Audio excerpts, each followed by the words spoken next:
Ay, nako, meron ako kikwento sa inyo.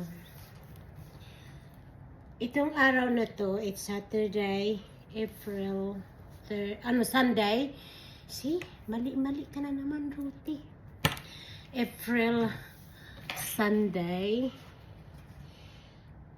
Nagpunta ako, nagsimba kami ng asawa ko. Dumating kami doon sa simbahan, umupo.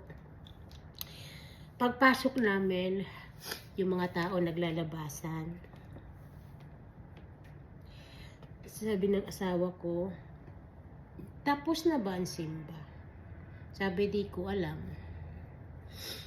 And then sabi sa akin ng pare, lumabas daw ako.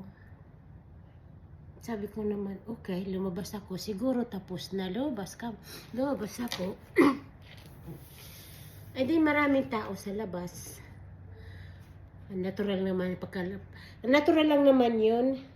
Kasi pagkagaling ng mga tao sa simbahan, lalo dyan sa Pilipinas, diba, chismisan sa labas.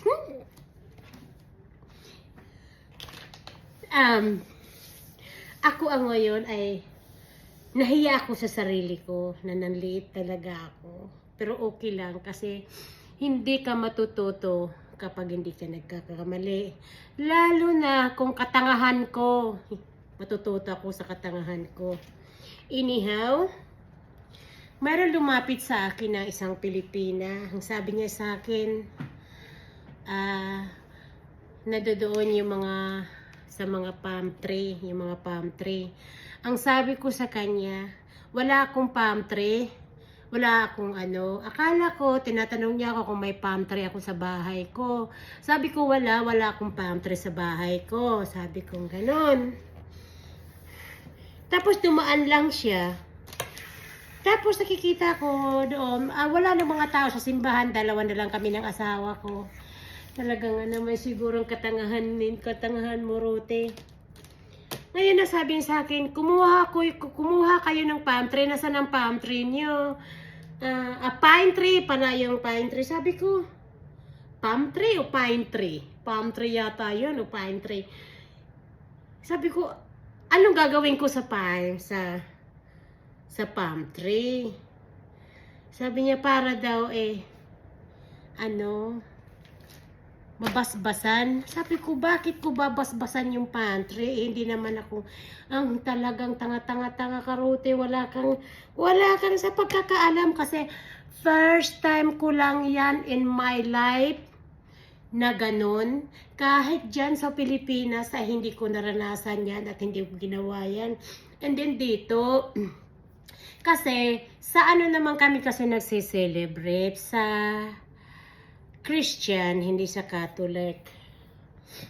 Lumapit sa akin yung babae. Sabi niya, ito, yung pine tree mo. Ha? Palm tree? Palm tree, pine tree. Anong gagawin ko nito? Sabi niya, tumayo ka doon katulad ng ibang mga tao. Ito pala yung sinasabi niya. Talaga nga naman, Ruthie, sa katangahan mo. Anyhow, yan ang nangyari sa akin sa buhay ko ngayon sa Sunday. Yan ang naranasan ko sa buhay ko ngayon sa pagkakamali. Bakit ko kailangan kumuha ng dahon? Hindi ko naman alam. So pinaliwanagan niya ako sa ayon. Naintindihan ko na. So maraming salamat. Thank you so much, the two lady in the church that they helped me what it's all about, the palm tree. Palm tree, pine tree, I don't know what they call it, but anyhow, thank you so much and I'll see you in the next video sa katangahan ni Ruthie. Thank you!